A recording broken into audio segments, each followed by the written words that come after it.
मुन्ना खान जी, आपके पास से आ जाता हूं क्योंकि बात विपक्ष की है, इंडिया गठबंधन की है। और इंडिया गठबंधन में अभी तक जो बहुत सारे पेच थे जिसे लेकर शुरू से बात होती थी कि वो पेच जो हैं वो अभी भी खुलते नहीं दिख रहे हैं। आप देखेंगे कि भारतीय जनता पार्टी ने 195 सीटों पर प्रत्याशी भी घोषित कर दिए हैं।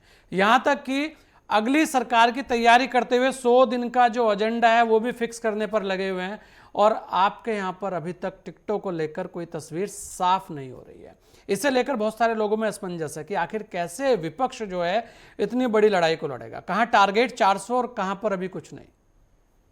मुन्ना खान जी। देखिए संजय गिरी जी, बिल्कुल सरल तरीके से समझने की जरूरत है। भारतीय जनता पार्टी के द्वारा जो लिस्ट जाहिर की गई है हम्म। उसमें 14 ऐसे सांसद हैं जो कह रहे, उसमें 6 तो कह रहे मैं चुनाव नहीं लड़ूंगा, मैं तो राजनीति से संन्यास ले रहा हूँ, हम्म। और 8 जो थे वो टिकट वापिस कर रहे हैं। हाँ। तो ये अफरा तफरी भारतीय जनता पार्टी में, तो ये रणनीति और नियत ये कांग्रेस पार्टी में नहीं है। कांग्रेस पार्टी अभी शाम को या कल सुबह तक जो लिस्ट है, जो कैंडिडेट है, उनको उतारने का काम करेगी। और हमारे जो भी लिस्ट है उसमें कोई किंतु परंतु नहीं, न कोई भागने वाले, न कोई संन्यास लेने वाले, और न कोई वो पद छोड़ने वाले।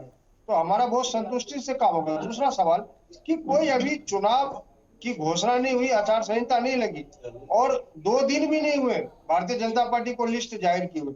तो एक बात। दूसरी बात, भारतीय जनता पार्टी के लिस्ट से इंडिया गठबंधन के लिस्ट का कोई लेना देना नहीं है, दूर दूर तक कोई लेना देना नहीं है। क्यों हमारे साथ इस बार क्या है, एक तो एंटी इनकम्बेंसी है, दूसरी चीज कैंडिडेट ऐसे मजबूत उतारे जाएंगे कि भारतीय जनता पार्टी के दांत खट्टे किए जाएंगे। और इस बार 2024 के चुनाव में भारतीय जनता पार्टी 100 से प्लस सीटें पार नहीं कर पाएगी। अच्छा ये मुन्ना खान रुझान जी, दिख रहे आपने और बिल्कुल वो ठीक कहा राजनीति में भाई। दिख रही है। ये एक बात बताइए मुन्ना खान जी, क्योंकि जी जहां पर प्रत्याशी घोषित हो गए, चलिए बीजेपी ने एक बढ़त ली है, वहां पर आपके प्रत्याशी या गठबंधन का प्रत्याशी अगर नहीं आएगा तो वो तो उतने दिन तो देरी हो ही गई ना लोकसभा में। नहीं, देरी नहीं होगी, तैयारी तो चल रही है ना। महागठबंधन की रैलियां चल रही है, देख लीजिए हर जगह कार्यकर्ता जितने भी हमारे गठबंधन है, चाहे आम आदमी पार्टी हो, सपा हो, आरजेडी हो, एबीसीडी कोई भी हो, एकदम बिल्कुल पूरी ताकत से ब्लॉक स्तर पे कार्य चल रहे, वार्ड स्तर पे कार्य चल रहे। सिर्फ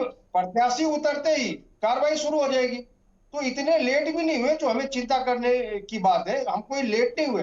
हाँ एक बात, दूसरी बात क्या है कि हमारा मसला गठबंधन का है, तो हमें सोच विचार करके कैंडिडेट उतारने होंगे, क्योंकि एक दल दूसरे दल को सपोर्ट कर रहा है, और सभी के सहमति से कैंडिडेट उतारे जाएंगे जो फैक्ट होंगे, जो भारतीय जनता पार्टी के दांत खट्टे करेंगे।